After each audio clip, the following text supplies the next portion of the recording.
Welcome back दोस्तों, राधे राधे। एक बार आपका फिर से स्वागत है आपके अपने चैनल पर। और आज हम लोग बात करने जा रहे हैं rise of nationalism in Europe के most important previous year questions की, जो डेफिनेटली रिपीट हो सकते हैं in the upcoming board examination. Okay, so without wasting your precious time, let's begin. Start करते हैं, ठीक है, with our first question. First question you can see on your screen is the explain the contribution of Otto von Bismarck in German unification. German unification के time पर auto von Bismarck का क्या role था? ठीक है, at least दो answers ध्यान से देखो। ठीक है, अगर आपको अच्छी लगे वीडियो तो वीडियो को लाइक करना, कमेंट करना अपने views that what kind of modification you require. इस वीडियो में मैं जितने भी क्वेश्चंस कवर कर रहा हूं वो थ्योरेटिकल क्वेश्चंस हैं। MCQs I will cover in the next video. I am planning to cover all the MCQs from 2020 onwards. जितने भी एमसीक्यूज आए हैं तो मैं सारे एमसीक्यूज आपके साथ डिस्कस करूंगा। तो उसके लिए आपको चैनल को सब्सक्राइब करना होगा, like this video and definitely comment your views. Let's begin with the answer of this question. देखो, as I have explained it to you कि 1830 से 1848 के बीच में बहुत सारे रिवॉल्यूशंस हुए थे जो लिबरल्स के थ्रू किए गए थे, राइट? ठीक है, सेम जर्मनी में भी हुआ था। ठीक है, मिडिल क्लास लिबरल्स के थ्रू 1848 के टाइम पर रिवॉल्यूशन किए गए थे। बट आपको मैंने ये भी बताया था, उनको रिप्रेस कर दिया गया था, उस मूवमेंट को रिप्रेस कर दिया गया था by the combined forces of monarchy and military. जिसको किसका सपोर्ट मिला था? प्रशियन लैंड ओनर्स का। As I have told you, Prussian land owners को जंकर्स भी बोला जाता है। ठीक है, clear? Next point what you have to write in this. फिर क्या किया? जो प्रशियन सीएम थे ऑटो वन बिस्मार्क, उन्होंने रिस्पॉन्सिबिलिटी ली नेशनल यूनिफिकेशन के करने की। ठीक है, जर्मन को यूनिफाइड करने की with the help of Prussian army and bureaucracy. ठीक है, फॉलोड बाय दैट उनकी लीडरशिप में 3 वॉर्स हुए थे। 7 ईयर्स में 3 वॉर्स हुए थे। Keep this thing in your mind. हाँ, 7 ईयर्स में 3 वॉर्स हुए थे। किस किस के साथ? Austria, Denmark, France. ठीक है, ध्यान रखेंगे इसको। ऑस्ट्रिया, डेनमार्क और फ्रांस के साथ 3 वॉर्स हुए 7 ईयर्स में, और जिसमें अल्टीमेटली किसको विक्ट्री मिली? प्रशिया को। ठीक है, एंड फाइनली कौन से ईयर में आप मुझे बताओगे कमेंट करके कि जर्मनी यूनिफाइड हुआ था? In the year this, I will not tell you, आप बताओगे। एंड सेकेंड, कौन इसका फिर रूलर बन गया था नेक्स्ट? William one. ठीक है, होप सो क्लियर होगा। एक लाइक ठोक दो फिर। ठीक है, and comment your views also. चलिए, now moving forward with the second question. Second question के साथ आगे बढ़ते हैं। Explain any 3 causes of conflict in the Balkan area after 1871। 1871 के बाद बल्कन में जो जितनी भी टेंशन क्रिएट हो रखी थी ना, वो क्यों क्रिएट हो रखी थी, and blah blah, this we are going to discuss in this answer. ठीक है, 2011, 18, 2020, 2025 में भी पूछा जाएगा तो कितना बढ़िया हो जाएगा, इसलिए देख लो ध्यान से आंसर को। चलिए, सबसे पहले बात करें बल्कन था क्या। बल्कन एक ऐसा रीजन था जो बहुत ही एथनिक वेरिड था, यू कैन से। ठीक है, जोग्राफिकली भी और एथनिकली भी बहुत ज्यादा वेरिएशंस थे उसमें, मतलब बहुत टाइप के लोग रहते थे। बहुत सारे कंट्रीज को कंप्राइज करके बल्कन रीजन बना था। ओके, जैसे कि रोमानिया हो गया, बुल्गारिया हो गया, अल्बेनिया हो गया, ग्रीस हो गया। सर क्या सबके नाम याद रखने? नहीं रे बाबा, एक बार जस्ट रीड कर लो, 2-3 नाम कोट करना, एक्सेट्रा ठोक देना, दैट्स इट। ठीक है, हाँ, एक पॉइंट इंपॉर्टेंट है, बहुत इंपॉर्टेंट है, याद रखना। लार्ज पार्ट तो था जो था बल्कन्स का, वो किसके थ्रू कंट्रोल किया जाता था? ऑटोमन एम्पायर के थ्रू। ऑटोमन एम्पायर, ध्यान देना, ऑटो एम्पायर मत लिख देना, ऑटोमन एम्पायर। ठीक है, किसके through? Ottoman empire. Large part Balkans का कंट्रोल किया जाता था ऑटोमन एम्पायर के थ्रू। ठीक है, कंट्रीज कौन कौन से? 1-2 कंट्रीज याद रखेंगे, Romania, Bulgaria, Albania, Greece etcetera. Understood? ठीक है, चलिए आगे बढ़ते हैं। अब क्या हुआ ना, धीरे धीरे जब रोमांटिक आर्टिस्ट जो है हमारे, ठीक है, अब रोमांटिक आर्टिस्ट पढ़ा नहीं ध्यान से, तो रोमांटिक आर्टिस्ट कौन होते थे? जो कल्चर के थ्रू नेशनलिज्म की फीलिंग को प्रमोट करते थे। ठीक है, अपनी हिस्ट्री के बारे में बता करके लोगों को, कल्चर के बारे में बता करके लोगों को नेशनलिज्म की फीलिंग उनके अंदर डेवलप करते थे। ठीक है, अब क्या हुआ, ऑटोमन एम्पायर जब डिक्लाइन होने लग गया और रोमांटिक नेशनलिज्म की फीलिंग ग्रो होने लग गई, बढ़ने लग गई। ठीक है, तो जिसकी वजह से इस रीजन में बहुत ज्यादा टेंशन क्रिएट हो। ओके, अब सब लोग अपनी अपनी इंडिपेंडेंस चाहते थे। ठीक है, कोई भी किसी भी रूलर के अंडर में अपना कंट्रोल नहीं देना चाहता था। अंडरस्टूड? अब क्या हुआ, धीरे धीरे डिफरेंट नेशनैलिटीज ने स्ट्रगल करा, भाई सब ने अपनी इंडिपेंडेंस के लिए बात करी। ठीक है, और डिफरेंट डिफरेंट जो पावर्स थी वो उनके ऊपर कंट्रोल करना चाह रही थी, जैसे Russia, Germany, England, Austria etcetera. ठीक है। और अल्टीमेटली इन सब लड़ाई झगड़ों की वजह से दो ग्रुप में कंट्रीज बढ़ गए और क्या हो गया, first world war. That's it, Radhe Radhe. इसी के साथ इस क्वेश्चन का आंसर भी खत्म होता है। ओके, पॉइंट्स एक बार फिर से रिपीट करो, ध्यान दे लो, ठीक है। बल्कन्स कौन सा रीजन था, वो रीजन था जिसमें बहुत सारे कंट्रीज आते थे डिफरेंट एथनिक वेरिएशंस के साथ, ज्योग्राफिकल वेरिएशंस के साथ, जैसे कि Romania, Bulgaria, Greece etcetera. Okay, number 2 large part जो था वो ऑटोमन एम्पायर के कंट्रोल में था। नंबर 3 ऑटोमन एम्पायर डिक्लाइन हुआ, नेशनलिज्म, रोमांटिक नेशनलिज्म की ग्रोथ हुई, जिसकी वजह से सब लोग क्या बोलते हैं वहां पर इंडिपेंडेंस की डिमांड करने लग गए और रीजन एक्सप्लोसिव बन गया। Okay, number 4 you will quote the point कि नाउ बल्कन स्टेट्स क्या चाहते थे, टू बिकम फ्री, ठीक है, टू बिकम इंडिपेंडेंट। ओके, ठीक है।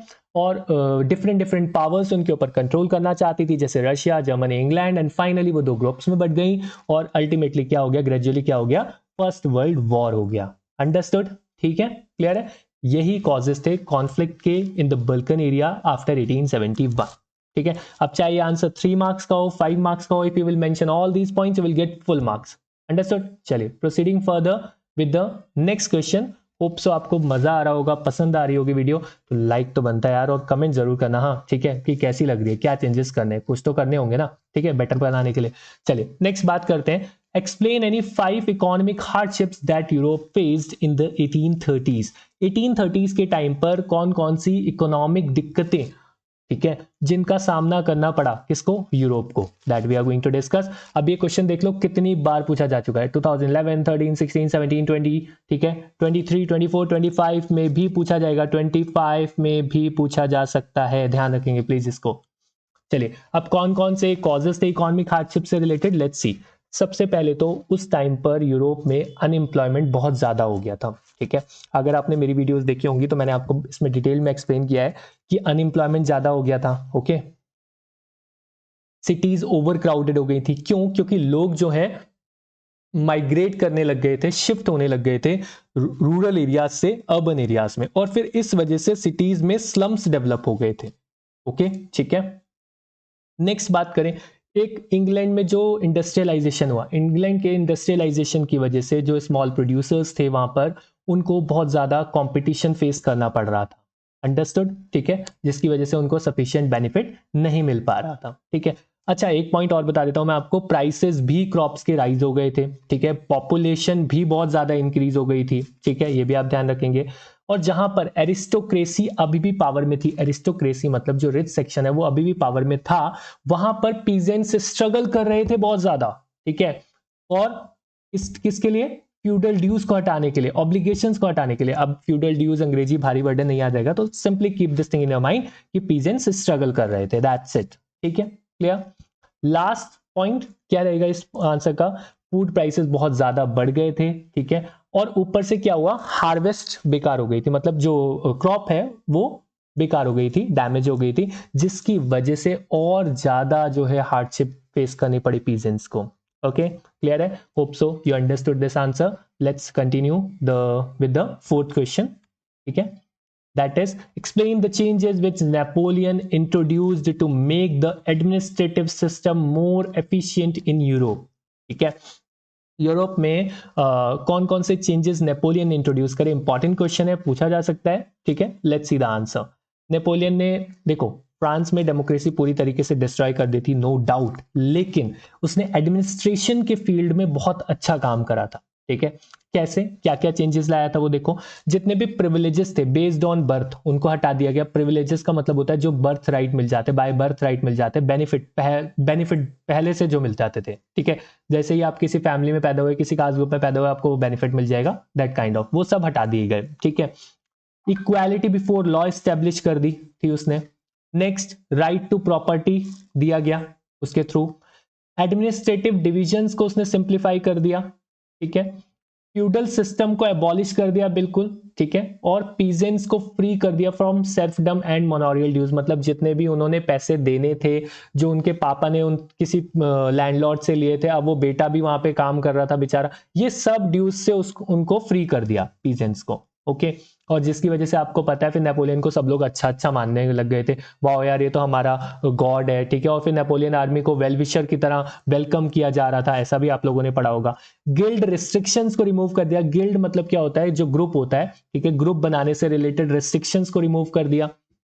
Transport and communication system improve किया गया था उसके थ्रू, और वेट्स और मेजर्स के जो स्टैंडर्ड सिस्टम था उसको इंप्लीमेंट किया गया, और एक कॉमन नेशनल करेंसी इंट्रोड्यूस की गई थी। ये सारे एडमिनिस्ट्रेटिव सिस्टम में चेंजेस लाए गए थे नेपोलियन के थ्रू, जो कि सुपर डुपर इंपॉर्टेंट बनता है ये क्वेश्चन, जिसकी वजह से तो आपको ये बहुत ध्यान में रखना इंपॉर्टेंट है, ठीक है। चलिए आगे बढ़ते हैं with the next question. Question number बेटा क्वेश्चन नंबर 5 होगा ये, सॉरी, ठीक है। Describe any 5 measures introduced by French revolutionaries to create a sense of collective identity amongst the French people, ठीक है। कौन कौन से मेजर्स इंट्रोड्यूस किए गए फ्रेंच रिवॉल्यूशनरीज के थ्रू, आप देख सकते हो 15, 17, 18, 23। कितनी बार पूछा गया, 25 में भी पूछा जा सकता है, ठीक है। Keep this thing in your mind. सो कौन कौन से मेजर्स इंट्रोड्यूस किए गए थे जिससे कि एक यूनिफिकेशन का सेंस डेवलप हो, ठीक है, नेशनलिज्म की फीलिंग उनके अंदर बिल्ड हो। तो ideas of la patrie that is the fatherland, and le citoyen that is the citizen, ठीक है। ये कलेक्टिव आइडेंटिटी को एम्फेसाइज करने के लिए, मतलब कलेक्टिव आइडेंटिटी को शो करने के लिए, लोगों के अंदर बिल्ड करने के लिए ये आइडियाज लाए गए, ठीक है। नेक्स्ट है the notion of a United community enjoying equal rights under a constitution, मतलब सबको इक्वल राइट्स देने की बात की गई, ठीक है। नेक्स्ट एक new French flag, tricolour flag लाया गया, ठीक है, to replace the formal royal standard. Royal standard flag को हटा करके एक न्यू ट्राई कलर फ्लैग उनके थ्रू लाया गया, ठीक है। नेक्स्ट है एस्टेट जर्नल को इलेक्ट किया गया by the body of active citizen and renamed the national assembly. Hymns को कंपोज किया गया, कस्में दिलवाई गई। मार्टायर्स को कमेमोरेट किया गया, मींस मार्टायर्स कौन होते हैं, जो शहीद होते हैं, ठीक है। ये सब काम किसके नाम पे किया गया, नेशन के नाम पे किया गया, देश के नाम पे किया गया, ठीक है। देशभक्ति से रिलेटेड कविताएं, पोम्स, कस्में और शहीदों को क्या बोलते हैं, अप्रिशिएट करना एटसेट्रा, ठीक है, याद करना उनको। एक सेंट्रलाइज्ड एडमिनिस्ट्रेटिव सिस्टम लाया गया और यूनिफॉर्म लॉज लाए गए, ठीक है, all citizens with in its territory, for all citizens with in its territory. Internal custom duties को, जितनी भी इंटरनल कस्टम ड्यूटीज थी उनको एबॉलिश कर दिया गया। Uniform system of weights and measures मैंने आपको बताया जो नेपोलियन लाया था वो लाए गए। रीजनल डायलेक्ट्स को डिस्करेज किया गया।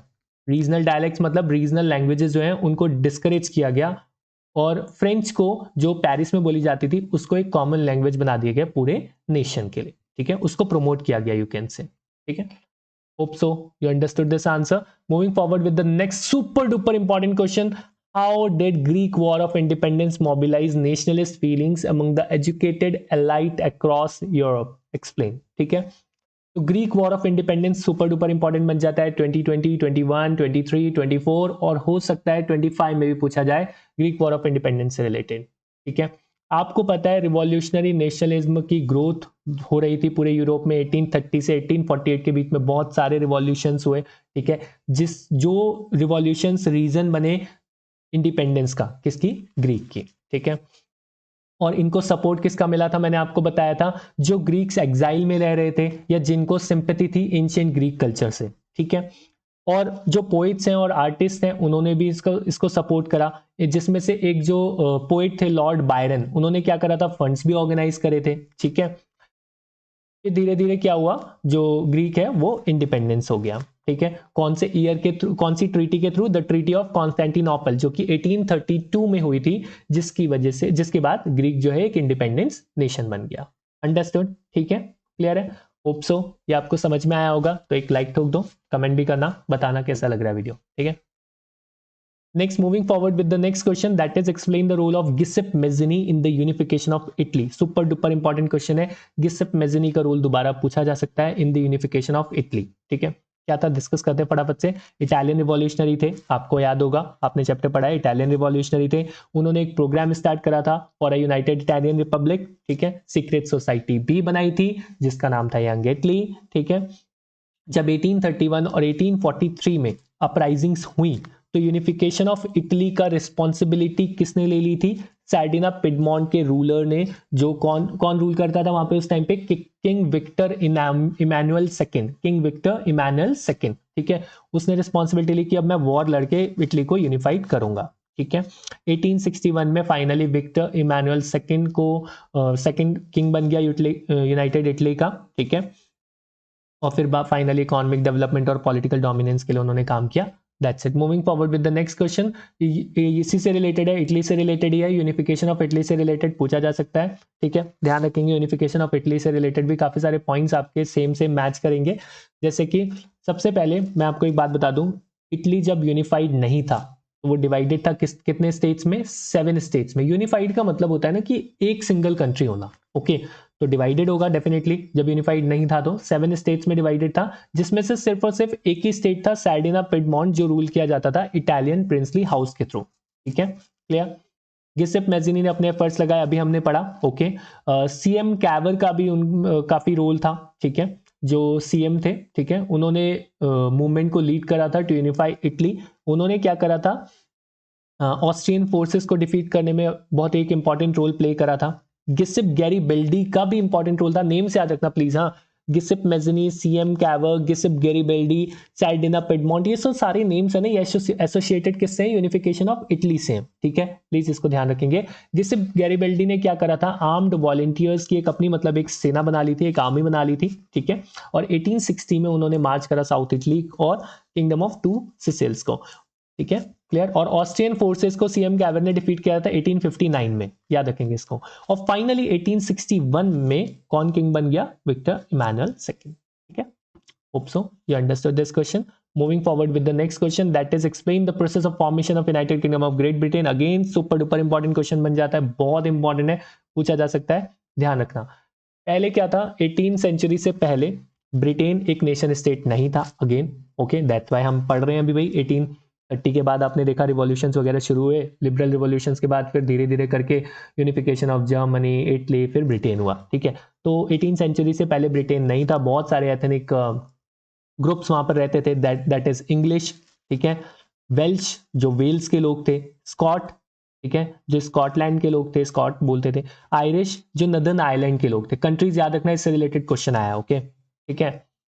तो इंग्लिश नेशन धीरे धीरे ग्रो हुआ, वेल्थ के टर्म्स में, इंपॉर्टेंस के टर्म्स में, पावर के टर्म्स में, ठीक है। और फाइनली 1688 में उसने क्या करा, इंग्लिश पार्लियामेंट से पावर को, इंग्लिश पार्लियामेंट में जो है पावर को सीज कर लिया गया फ्रॉम द मोनार्की, ओके, ठीक है। फिर 1707 में एक एक्ट पास हुआ, एक्ट ऑफ यूनियन, ठीक है, किसके बीच में हुआ था ये, बिटवीन इंग्लैंड एंड स्कॉटलैंड। और फाइनली मतलब ये एक्ट इसलिए था कि United kingdom of great Britain बन गया है, और स्कॉटलैंड, इंग्लैंड, वेल्स और नदर्न आयरलैंड ये सब उसी का पार्ट है, ओके।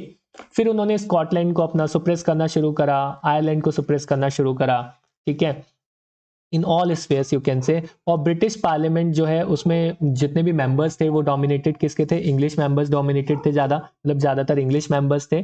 और finally United kingdom of great Britain बना, ठीक है। और ये एकदम से नहीं बना है, लंबा प्रोसेस है, दैट्स इट, इतना आपको ध्यान रखना है। एक पॉइंट और है इसमें, आप मुझे बताओगे कि जो ब्रिटेन का जो नेशनल एंथम है और जो फ्लैग है वो क्या है, ठीक है, कमेंट करके बताओगे, ठीक है। नेक्स्ट है analyse the process of German unification. German unification का process again important, super duper important, पूछा जा सकता है। मैंने आपको बताया था कि जो यूनिफिकेशन है, ठीक है, दैट इज जब लिबरल्स के रिवॉल्यूशंस के बारे में जब हम बात कर रहे थे तो हमने देखा था 1830 से 1848 के बीच में बहुत सारे रिवॉल्यूशंस हुए, ठीक है। जर्मनी में भी एक रिवॉल्यूशन हुआ जो कि लिबरल मिडिल क्लास पीपल ने शुरू करा था, राइट। लेकिन 1848 में जब उन्होंने रिवॉल्ट करा तो उनके इस रिवॉल्ट को क्या कर दिया गया, सप्रेस कर दिया गया, ठीक है। किसके थ्रू सप्रेस किया था, अभी हमने पढ़ा, bye the combined forces of monarchy, military, और जिनको सपोर्ट किसका मिला था, लार्ज लैंड ओनर्स का, जिनको हम जंकर्स बोलते हैं, प्रशिया। 3 वॉर्स हुए, ऑस्ट्रिया, डेनमार्क और फ्रांस के साथ, ठीक है, और प्रशियन विक्ट्री के साथ फाइनली यूनिफिकेशन का प्रोसेस कंप्लीट हुआ।